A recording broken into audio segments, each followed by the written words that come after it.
Hello, good morning mga idol. So update po tayo sa ating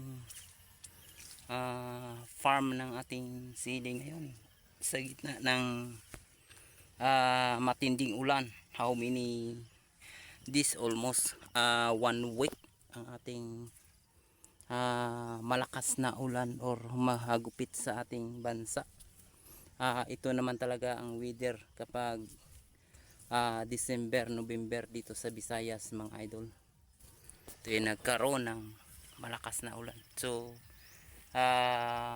thank you for hindi masyadong effective ang ating ulan sa ating tanim. Ano ba to doon? Maraming white white fly ang ating siling labuyo. So tingnan natin na masyado troll. Kasi nakikita po natin maraming white fly yan yung white nga puti-puti nga ng lipad mga idol, yun ang white fly yan. So sobrang taba ng ating siling labuyo lalo na kapag palaging umuulan mga idol. So mabuti nga dito kasi slanting area, medyo di masyadong area nga medyo hindi masyadong patag or slanting area mga idol. Delikado po ito kapag ito ay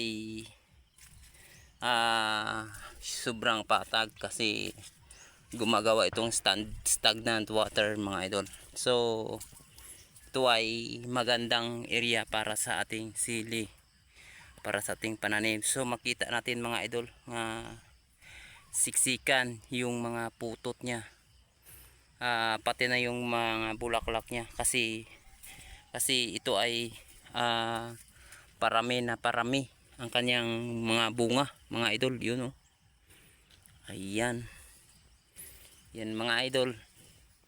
So noong kahapon ay konti lang atin na timbang sili kasi konti lang yung hinog niya, pero iwan lang natin sa sunod na linggo baka magkaroon na po ng maraming hinog naman. Tingnan natin mga idol, marami na nga hinog mga idol.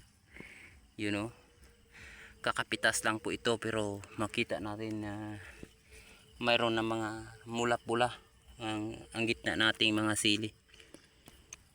Sana bigyan tayong pang Christmas kasi pamasko ay parang hindi tayo binigyan mga idol ng ating sili kasi mahina pang harvest kasi alam nyo mga idol, kakaumpisa lang po ang ating harvesting, hindi pa po volume kasi makita natin nga ang sili natin nga produkto ay marami na pong bulaklak. Ito pa yung pagsimula niya, pag bunga nga marami mga idol. So shout out dyan sa mga farmer ng siling labuyo, magandang araw sa inyo. Ito po yung produkto natin na inaasahan ng ating hanap buhay ng ating pamilya mga idol. So mahirap tayo ngayon sa ating December or pang New Year dahil ito ay humina pang ating produktong sili, ay lalo na sa tag-ulan ngayon mga idol. Ay tingnan nyo po, lalong gumaganda yung tubo niya pero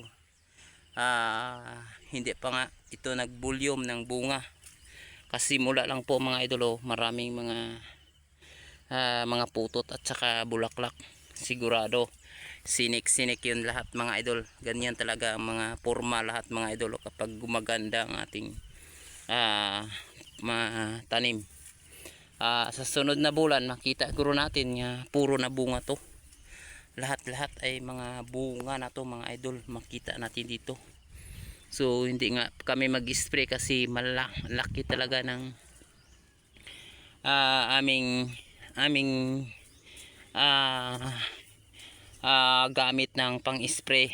Bawat linggo ay pumapalo, spray pa lang yan mga idol, chemical pa lang yan, pumapalo ng 7,000 per weeks kung every 3 days tayo mag-spray. So ngayon ay gagawin namin ay mag-control kami mga idol. So magkaroon ito ng magkauod pero hindi naman masyado.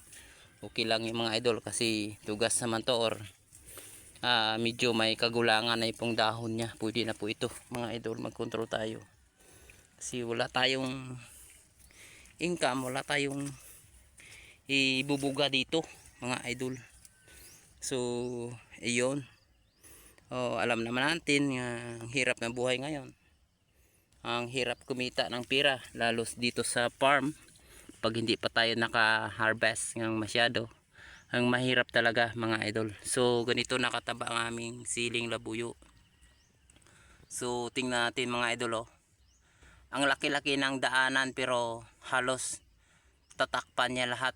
Sa mga stem niya abot na po, lamano na po yan mga dahon, mga sanga at dahon niya mga idol dahil sa taba mga idol. So ang laki nitong space sa ating almost isagado pa to, pero halos tatakpan niya mga idol. So magandang araw, ang God bless mga idol. Thank you very much.